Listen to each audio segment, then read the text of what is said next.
The night was quiet in the city of Leora. It was a cold place, built from tall steel towers and narrow streets, where light only reached when the suns were high. At this time, most people stayed indoors. The streets were empty, except for the sound of wind moving through broken vents. Tom, a human trader, was walking slowly down one of the back streets. He carried a small pack of supplies on his shoulder. His work took him across many colonies, trading food, tools, and fabrics. Leora was not his favorite stop. It was known for its unfriendly crowds and its dark alleys. But trade here paid well. Enough. As he passed between two large warehouses, Tom heard a faint sound. It was not a voice, but more like the soft scrape of movement against the ground. He paused and looked toward the shadows between the buildings. His eyes adjusted to the dim light, and that was when he saw her. She was small, no taller than the height of his chest if she stood up. Her skin had a pale green tone, and her hair was dark and tangled. She crouched beside a pile of crates, her thin arms holding a small bundle of cloth.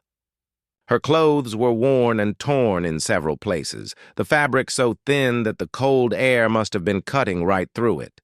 At first, Tom thought she might be some scavenger or maybe a young street thief. But then she turned her head toward him. Her eyes were large, amber in color, and they looked both frightened and proud at the same time. She did not move, as if unsure whether to run or stay. Tom took one step forward. She flinched back. He stopped and spoke in a calm voice. "It is all right. I am not going to hurt you." She tilted her head slightly but did not reply. He guessed. She did not understand his language. He slowly lowered his pack from his shoulder and opened it. Inside, wrapped in cloth, were some fresh rolls of bread he had picked up earlier from a baker. He held one out in his hand. The girl's eyes followed the bread. She did not move closer at first, but her body tensed, as if ready to dash forward at any moment. Tom placed the bread carefully on the ground between them and stepped back. She hesitated for several long seconds, then crawled forward and picked it up. She smelled it first, then took a small bite. Tom noticed how quickly she ate after that. She did not chew slowly, as someone enjoying a meal might, but rather as someone who was very hungry. Her hands clutched the bread tightly, as if afraid it might be taken from her. When she finished, she looked back at him with cautious eyes. Tom gave a small smile and said softly, "See? No harm." That was when he saw something unusual. Beneath the dirt on her forehead just above her brow, there was a faint shape. It looked like a small crest, a symbol made of two curved lines with a dot between them. Tom had seen this design before in an old book about the Zarine species. The book told of a royal family that had ruled a distant world many years ago, before a great conflict had scattered their people. Still, he pushed the thought aside for now. Symbols could be copied or tattooed, and this was just a little girl sitting in a cold alley. Tom glanced around the street. No one else was there. The city guards rarely patrolled this area at night. He wondered how long she had been here and where she might go once he left. He had seen poor children before, but something about her eyes made it hard to just walk away. He pointed to himself and said, "Tom." Then he pointed to her, waiting. She frowned slightly, then said something, in a soft, musical tone. He could not understand it, but he decided to call her Mira in his mind. She looked like a Mira. Tom reached into his pack again and placed a small water pouch on the ground. Mira looked at it, then at him, before picking it up and drinking quickly. She finished almost half the pouch before setting it down. For a few minutes, they stayed there without speaking. Tom did not try to move closer. He knew trust was not built in a single meeting. Still, he felt a strange sense of responsibility for her. Something deep inside told him this was not a chance encounter. As he stood to leave, Mira pulled her cloth bundle closer to herself and sat back against the crate pile. She did not wave or say anything, but her eyes followed him until he turned the corner. Walking away, Tom kept thinking about the crest on her forehead and the way she carried herself, even in such poor condition. She was thin, dirty, and living off scraps, but there was a strange dignity in her posture. He told himself he would pass by again tomorrow. Maybe she would be gone. Maybe she would still be there. Either way, he knew this meeting was not something he could forget. The next day, the suns were low in the sky when Tom returned to the same alley. His work had taken him through the markets in the morning, and he had been thinking about the little alien girl for most of the day. He carried a smaller pack this time, filled not only with bread but also dried fruits, a small blanket, and a water pouch. When he reached the alley, it looked empty at first. The crates were still there and the shadows were the same, but Mira was nowhere to be seen. He stepped closer, feeling a small worry in his chest. Maybe she had moved on. Maybe someone had chased her away. Then he heard a soft movement from behind the crates. She peeked out, her amber eyes watching him carefully. For a moment, she stayed hidden, as if deciding whether to trust him again. Finally, she stepped out, slowly. Her clothes were still torn, and she looked tired, but she stood a little straighter today. Tom gave a small smile and reached into his pack. He pulled out a roll of bread and a strip of dried fruit. He crouched down, placing the food on the ground as before. Mira stepped forward and took the bread first. She sniffed the fruit, but did not eat it right away. While she ate, Tom noticed the crest on her forehead again. It was clearer today, perhaps because the dirt had faded. The shape was exactly as he remembered from old records of the Zorine royal emblem. Still, he said nothing. If she truly was connected to that history, speaking too soon might frighten her. He spoke in a calm tone, even if she could not understand the words. "I brought you something else." He took out the folded blanket and placed it beside her. Mira touched it carefully, running her fingers over the soft fabric. She looked at him with a questioning gaze. Tom pointed to the blanket and then to the cold ground. He made a small motion as if wrapping himself in it. Mira seemed to understand. She pulled it around her shoulders and held it close. Her eyes softened. For a moment, though her face still carried the same cautious expression, they stayed there in quiet for a while. Tom sat on the edge of a crate while Mira finished eating. People walked by at the far end of the alley but paid them no attention. The city was full of travelers and workers who had no interest in strangers. Tom decided to try something. He took out a small translator device from his pocket.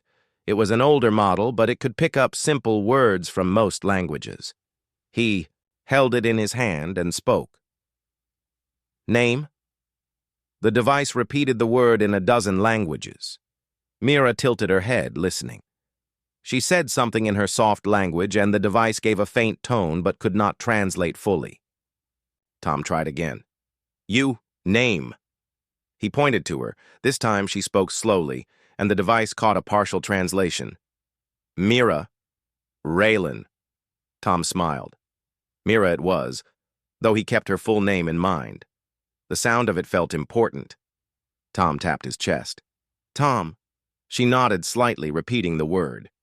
Her voice was quiet, as if unused to speaking to others. A sudden noise came from the street outside the alley. It was the sound of metal boots on stone. Mira's body stiffened, and she moved back into the shadows. 2 city guards passed by, their eyes scanning the street. They did not enter the alley, but Mira did not relax until they were gone. Tom noticed her reaction and realized she was avoiding notice from more than just strangers. He wondered if the guards would recognize her, if they saw her face. If she truly was linked to the old Zorine royal line, there might be people who would want to use her for power, or remove her entirely.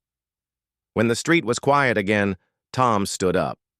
He knew he could not take her with him just yet. She might not trust him enough, and leaving too quickly could draw attention. Instead, he decided to return every day, bringing her food and supplies, and slowly earn her trust. Before leaving, he took out the last thing in his pack for today, a small, metal pendant in the shape of a star. It was nothing valuable, just something he had picked up in another colony, but it was bright and clean. He placed it in front of her. Mira reached for it slowly, holding it in her hand as if it were a rare treasure. Tom gave her one last nod and walked toward the street. As he turned the corner, he glanced back. Mira was still standing there, holding the pendant in one hand and the blanket wrapped around her shoulders. For the first time, he thought he saw a very small smile on her face. That night, as Tom returned to his small room above the market, his mind kept returning to her. He had met many travelers, merchants, and locals across the colonies, but none had made him feel this kind of responsibility. Something about Mira felt important, as if their meeting was the start of something far greater than a chance encounter in a dark alley. He lay on his bed, looking out the small window at the twin moons above the city. Somewhere out there was the world of the Zareen people. If Mira was truly one of them, then she carried more than just a name. She carried the weight of a history nearly erased. For now, though, she was just a girl surviving in the cold streets of Leora, eating scraps, like a stray. And yet in Tom's eyes, she was already much more than that. The days passed slowly in Leora. Tom kept to his trade work during the mornings, moving between the market and the storage docks, but his thoughts often wandered back to the alley. Each evening, after the streets grew quieter, he returned with food and small supplies for Mira. At first, she stayed cautious. When she heard his footsteps, she would step back into the shadows, her eyes fixed on him until he showed what he had brought. But after several days, she began to wait for him near the edge of the crates. She no longer ran when he approached. One evening, Tom arrived with a basket instead of his usual pack. Inside were soft bread rolls, a few slices of roasted root vegetables, and a pouch of clean water. Mira watched him carefully, but took the bread without hesitation. She ate slowly now, no longer rushing as if the food might vanish from her hands. Tom sat on the crate across from her and tried speaking again. He used the translator device for simple words. Eat. The device repeated the word in her language. Mira nodded once. He pointed to the bread. Bread. She repeated the sound quietly. They did this for several minutes, trading simple words. Mira's voice was soft but steady, and Tom could tell she was listening closely. It was not long before she could say his name without hesitation, and she no longer avoided eye contact. While she learned human words, Tom tried to pick up some of her language as well. The sounds were flowing and musical, with sharp pauses between certain syllables. He was far from fluent, but learning even a little seemed to please her.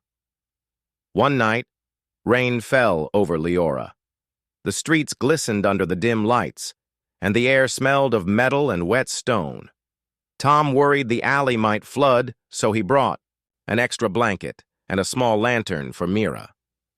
When he reached the alley, she was curled under the crates, her blanket damp from the rain. Without speaking, he crouched down and handed her the dry blanket. She hesitated, then switched it with her wet one. He placed the lantern beside her, and the soft glow lit her face. In the light, Tom could see how thin she still was, but her eyes were bright. That evening, something changed between them. She took out the small metal pendant he had given her and showed it to him. Then she tapped her forehead where the crest was.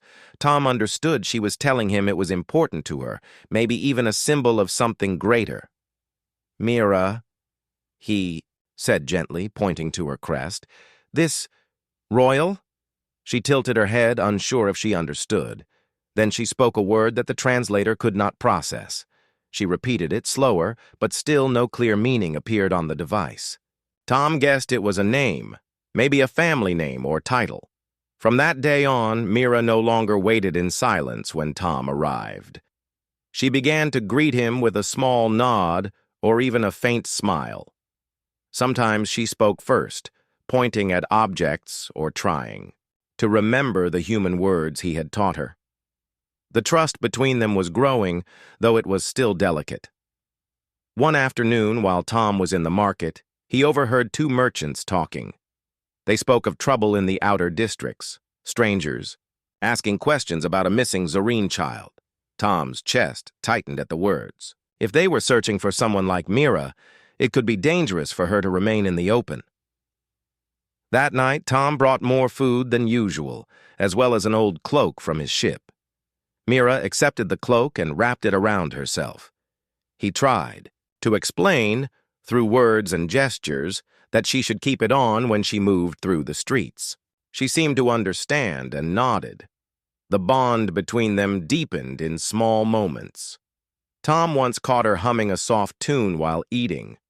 It was a melody unlike any he had heard before, slow, steady, and filled with emotion. He did not interrupt, but he stored the sound in his memory. Another time, she reached out and touched the sleeve of his coat, as if testing the fabric. It was the first time she had touched him willingly. Despite their progress, Tom knew trust was still fragile. If he made one wrong move, she might vanish into the city and never be seen again. He also knew time was running out.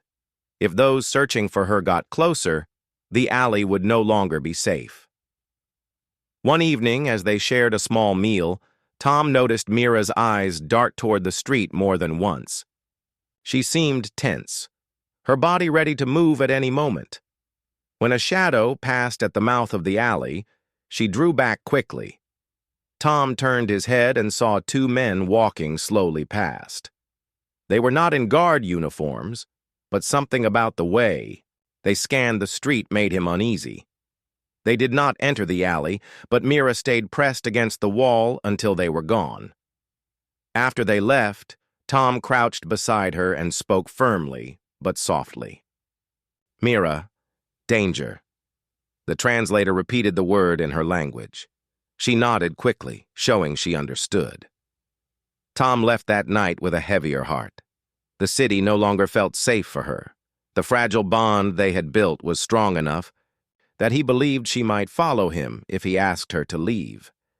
But it would take careful planning to move her without drawing attention. As he walked back to his room, the rain began again, falling hard against the rooftops. He thought of Mira, sitting alone in the alley with only the small lantern for light. She had survived this long on her own, but he could no longer stand the thought of leaving her there much longer. He made a quiet decision. The next step would be to get her out of Leora before the wrong people found her. For now, he would continue to bring food and keep watch. But soon, the fragile bond they had built would have to carry them both far away from these streets.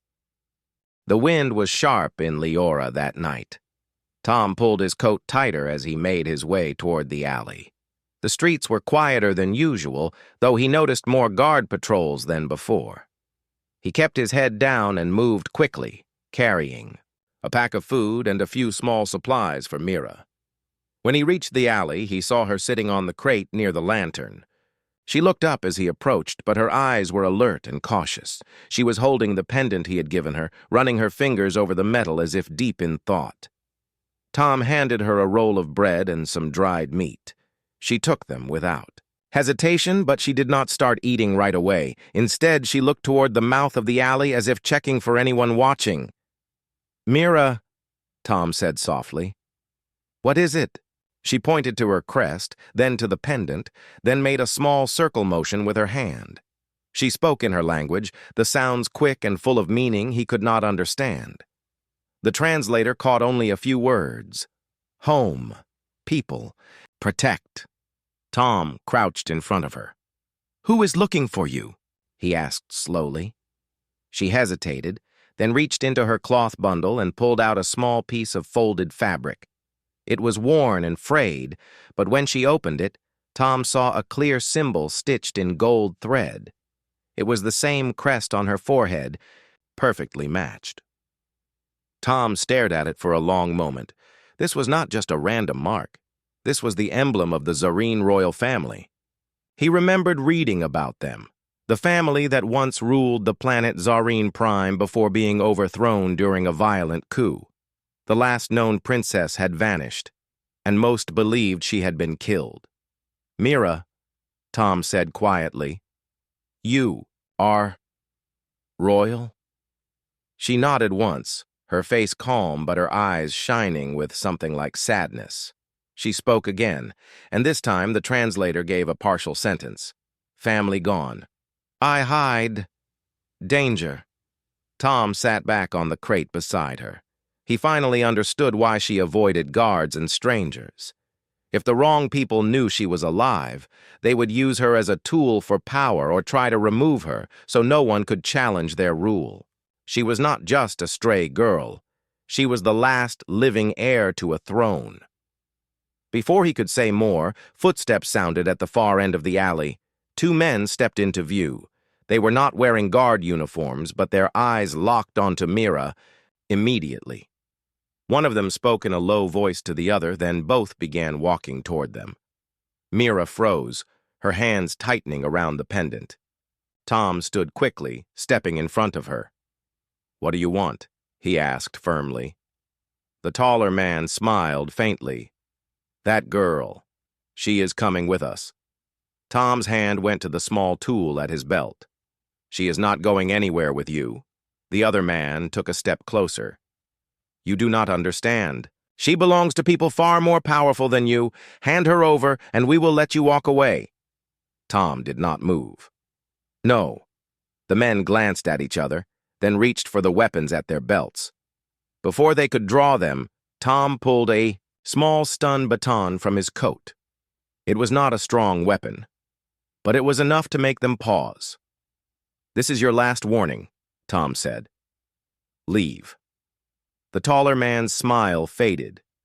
He muttered something to his companion, and they stepped back, slowly. "You will regret this, human," one of them said before they disappeared into the street. Tom turned to Mira. She was shaking, but she stood tall, her eyes fixed on the place where the men had stood. "They will come back," Tom said quietly. "We need to leave." Mira looked at him for a long moment, then nodded. She wrapped the blanket tighter around her shoulders and picked up her cloth bundle. Tom knew he could not take her openly through the city. Too many eyes would be watching. He decided they would leave before dawn, moving through the service tunnels that ran under Leora toward the spaceport. From there, his small cargo ship could take them far from this place. That night, Tom returned to his room and began preparing. He packed enough food and water for several days, as well as a small medical kit, spare clothes for Mira, and a few tools for ship repairs. He also checked the ship's engines, making sure they could be ready to launch quickly. When the first light of the suns touched the edge of the city, Tom went back to the alley. Mira was waiting, her blanket wrapped around her and the pendant hidden under her clothes. She stepped toward him without hesitation. They moved quickly through the back streets, avoiding the main roads. Twice, Tom spotted people watching them, and each time he changed direction. Eventually, they reached the hidden entrance to the service tunnels. The air inside was damp and smelled of rust. Pipes ran along the walls, and the only light came from the dim glow of old maintenance lamps. Mira stayed close to him, her steps quiet. As they walked, Tom glanced down at her. She looked calm, but her eyes were sharp, taking in every detail of their path. He realized she had been living with danger for a long time, and she knew how to stay alert. When they reached the tunnel exit near the spaceport, Tom paused and listened. The sound of engines and shouting workers filled the air. No sign of the men from the alley, but he knew they could not linger. "This way," he whispered, leading her toward the docking bay where his ship waited. The ship was small, built for cargo runs, but it was sturdy and reliable. Tom opened the ramp, and they stepped inside. Mira looked around the cabin, her eyes lingering on the control panels and the small viewports showing the rising suns over Leora. As Tom prepared the engines, he looked back at her. "You are safe now," he said. Mira met his gaze and gave a small nod. She sat in the seat beside his and held the pendant in her hand. For the first time since he had met her, she looked not only calm, but determined. Tom did not know where. Their journey would lead, but he knew one thing for certain: he would protect her, no matter what it cost. The engines of Tom's ship rumbled softly as the vessel lifted from the docking pad. The city of Leora grew smaller through the viewport, its steel towers and dusty streets fading into the distance. Tom kept his hands steady on the controls, guiding the ship toward the upper atmosphere. Mira sat in the co-pilot seat, wrapped in the cloak he had given her. She did not speak, but her eyes stayed on the viewport as the sky turned from pale gold to the deep black of space. Once they were clear of the planet's pull, Tom set a course for the nearest neutral system. He had no exact plan beyond getting as far away from Leora as possible, but deep inside, he knew this was only the beginning of their trouble. "Everything is fine," Tom said, glancing at Mira. "No one will find us out here." She nodded slowly, but Tom noticed her hands gripping the edge of the seat. She had been hunted before. She knew pursuit could come at any time. A soft tone from the control panel caught his attention. The ship's scanner had detected a small vessel leaving Leora on a parallel course. Tom tapped the display and the image of the other ship appeared. It was a sleek, fast craft, too fast for a simple cargo hauler. "They are coming," he said under his breath. Mira leaned forward looking at the display. Her crest caught the dim light of the cabin, and her eyes narrowed. She spoke a short word in her language, and Tom guessed it was the same men from the alley, or someone working for them. Tom adjusted the controls and changed their heading, hoping to lose the other ship in the asteroid field ahead. The rocks drifted slowly, lit by the glow of a nearby star. Flying through them would be dangerous, but it was their best chance to escape. As they entered the asteroid field, the hull of Tom's ship shuddered from the shifting gravity of the massive stones. He kept his focus sharp, weaving between spinning boulders and narrow gaps. Behind them, the pursuing ship followed closely. "They are not giving up," Tom muttered.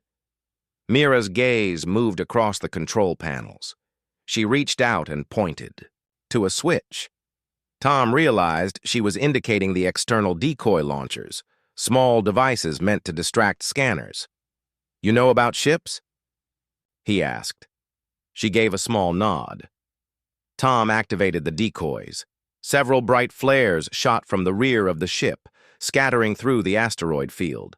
The pursuing craft slowed slightly, its sensors likely trying to sort through the false readings. A moment, it looked like they might have shaken their followers, but the scanner soon showed the other vessel adjusting course and speeding up again. "They really want you," Tom said. Mira looked at him, then pointed to herself and made a gesture, like a crown on her head. Her meaning was clear. They wanted the princess. Tom tightened his grip on the controls. "Well, they are not getting you." The chase dragged on for nearly an hour. The asteroid field thinned, and the stars ahead grew clear again. Tom decided to push the engines to their limit. The ship trembled, warning lights flickering, but their speed climbed higher and higher. The pursuing craft began to fall back, unable to match their acceleration for long. Tom kept pushing until the scanner finally showed empty space behind them. Only then did he ease the throttle and let the ship settle into a steady drift. Mira leaned back in her seat, breathing slowly. Tom could see the relief in her eyes, but also the knowledge that this was only a temporary safety. They were safe for now. But news traveled fast in space. If someone wanted the princess badly enough, word of her escape would spread. More ships might come. Tom turned the ship toward a quieter region of space, a cluster of small moons orbiting a dim star. He knew of a hidden refueling station there, run by an old friend who asked few questions. During the flight, Mira wandered through the small cabin, touching the walls and looking out the side viewports. She stopped once at a shelf where Tom kept a few personal items, a carved wooden figure from a desert world, a small stone from a frozen moon, and a cloth map of the old trade routes. She studied the map for a long time, then pointed at a cluster of stars near the edge. "You know this place?" Tom asked. The translator gave a simple answer. "Home." Tom's eyes widened. That cluster was far from here, deep in territory that had been dangerous since the war. But if that was where her people were, then maybe it was where she needed to go. "We will get you there," Tom said firmly. Mira looked at him for a moment, then gave a small smile. It was the first time he had seen her smile without fear in her eyes. The hidden station came into view hours later. It was built into the side of a large moon, almost invisible until they were close. The docking bay opened silently, and Tom guided the ship inside. An older man greeted them, wearing a patched coat and a cautious expression. "Tom," he said with a nod, "you bring trouble with you today?" "Not trouble," Tom replied. "A passenger who needs to stay hidden."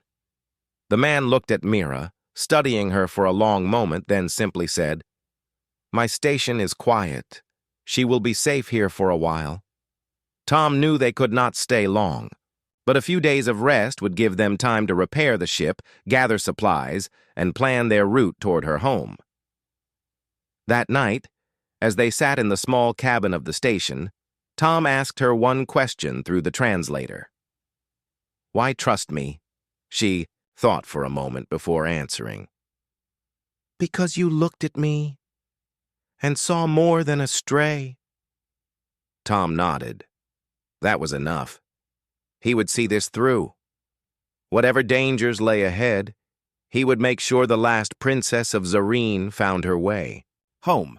The small cabin of the hidden station was quiet. Outside, the soft hum of machines and the distant glow of stars filled the air. Mira sat by the window, her hands resting on the metal frame. She watched the stars move slowly across the dark sky. Tom sat nearby, cleaning tools and checking the ship's systems. The station felt safe, but both of them knew they could not stay for long. The enemies who hunted Mira were still out there, and time was running against them. Still, this rest gave them a moment to breathe and prepare. Over the next few days, Tom worked to repair the ship. He checked the engines, replaced worn parts, and cleaned every surface. Mira helped when she could, carrying small tools and handing him pieces. The work was simple, but it gave them something to do besides worry. At night, after the work was done, Tom taught Mira new words. They used the translator device, but mostly they spoke slowly and clearly, pointing to objects and repeating sounds. Mira was quick to learn, and her voice grew stronger each day. One evening, Tom asked, "Tell me about your home." Mira looked at him with a soft smile and nodded. She reached into her bundle and took out a small hollow device. It flickered to life, showing a shining blue planet with green lands and white clouds. "This is Zareen," Mira said softly, her voice carrying a quiet pride. The image spun slowly, revealing vast oceans and great cities with tall towers. Tom could see forests, mountains, and sparkling rivers. "It looks beautiful," Tom said, amazed. "Why did you have to leave?" Mira's eyes darkened. She looked away for a moment, then spoke in her language. Tom's translator caught the words, "War, lost, hiding." She pointed to the planet and then to a small red mark blinking. "On the surface." Tom understood. Her family's home had been attacked. The people who once ruled were overthrown. Mira was hidden away to protect her from those who wanted to control the planet by removing her. "Your family?" Tom asked gently. She nodded and took out a small folded cloth. When she opened it, Tom saw a delicate crown embroidered with fine gold thread. It was small, meant for a child, but it shone with quiet dignity. "This was for me," Mira said. "From Mother." Tom looked at her with respect. She was no ordinary child. She carried the weight of a lost kingdom in her small hands. The next day, they prepared to leave the station. Tom loaded extra fuel and supplies onto the ship. Mira wrapped the crown carefully in soft cloth and tucked it into her bundle. Before leaving, Tom asked, "Are you ready?" Mira nodded without hesitation. As the ship left the moon behind, Tom felt the weight of the journey ahead. They were heading toward the unknown, toward a home filled with danger but also hope. During the long flight through empty space, Mira shared more stories. She spoke of her people's traditions, their festivals under two suns, and the ancient songs that told of peace and strength. Tom listened closely, fascinated by a world so different from his own. One night, as Mira hummed a gentle melody, Tom realized how much she had changed. From a frightened girl eating scraps in an alley, she was becoming a leader in her own right, but the past was never far behind. The ship's scanners suddenly beeped. Tom's heart quickened. On the screen appeared a fleet of ships, large and armed, moving fast toward them. "They have found us again," Tom said, his voice steady but serious. Mira stood beside him, her eyes calm. "I am ready," she said simply. Tom smiled at her. Courage. Together, they prepared to face the coming battle. They were no longer running. They were fighting to reclaim a future. The stars stretched endlessly before Tom's ship as it moved steadily toward the hidden Zareen outpost. Mira sat beside him, her eyes fixed on the glowing points of light. She held the small embroidered crown carefully in her hands. This was more than a symbol. It was a promise, a hope for her people's future. Tom looked at her quietly. The little girl who once ate scraps in the cold alleys of Leora was now a young woman ready to face her destiny. Her face was calm but strong. He could see the fire of determination burning inside her. As they neared the outpost, the ship's sensors picked up faint signals of other vessels nearby. These were not enemies, but ships of the Zareen loyalists, those who had remained hidden since the fall of the royal family. They waited in secret, guarding the hope that Mira would return. The docking bay opened with a soft hiss, and Tom guided the ship inside. The outpost was carved into the side of a rocky moon, surrounded by deep forests of strange blue trees. When the ramp lowered, Mira stepped down first, her heart pounding but her steps steady. A group of figures waited in the dim light of the outpost. They were dressed in simple clothes, worn from years of hiding, but their eyes shone with hope and respect. As Mira walked toward them, they bowed deeply. One elder, a tall woman with silver hair and gentle eyes, stepped forward. "Princess Mira," she said softly, "we have waited a long time for you." Mira bowed her head in return. "I am here to serve my people," she said with quiet strength. Tom stood behind her, watching the scene unfold. He felt proud, but knew that this was only the beginning. The journey to reclaim a throne would not be easy. Over the next days, Mira met with the loyalists. They shared stories of the past, of battles lost, and friends fallen. They told her of the powerful enemies, who still ruled much of Zareen Prime and the dangers that lay ahead. Mira listened carefully. She knew she could not do this alone. She needed allies, and she needed to unite her people. Her small group of loyalists was ready to help, but their resources were limited. One evening, as the sun set behind the blue trees, Mira stood on a balcony overlooking the valley below. Tom joined her, and for a moment they shared a quiet peace. "You have changed," Tom said softly. "You are no longer the scared girl I met in that alley." Mira smiled. "You saw who I could be. That Gave me strength, Tom nodded. Now it is time to show the rest of the galaxy who Mira really is. The following weeks were filled with planning and preparation. Mira learned how to lead, how to speak to her people, and how to inspire hope. She trained in basic combat skills, knowing that one day she might need to fight for her right.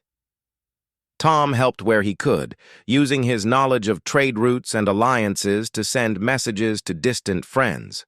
Slowly, news of Mira's return began to spread. Then came the moment they had all waited for. A small fleet of loyal ships gathered near the outpost, ready to begin the journey to reclaim Zareen Prime. Mira stood on the bridge of the lead ship, the crown resting on her head. As they approached the planet, Mira felt the weight of history and hope pressing on her shoulders. The capital city, once proud and bright, was now dark and controlled by enemies. But she did not waver. The battle was fierce. Mira led with courage and wisdom, rallying her people to fight for their home. The Loyalists moved quickly, using their knowledge of the land and secret allies to take control of key locations. Slowly, the tide turned. The enemies retreated, and the people of Zareen Prime began to believe again. Mira's name was spoken with respect and hope. When the final battle ended, Mira stood before the people in the city square. She raised her hand, and a cheer rose up from the crowd. "Today," she said, "we begin a new chapter. Together, we will build a future of peace and strength." Tom watched from the side, his heart full. The little girl who ate scraps was now a true princess, a leader who had reclaimed her home not by power alone, but by courage, hope, and the kindness that had brought her this far. Mira smiled at Tom and nodded. "Thank you for seeing me." Tom smiled back. "I always knew you were a princess." The future was bright. The galaxy would remember the story of Mira, the girl who had risen from the shadows to become a queen, and humanity, through Tom, had helped her find her way home.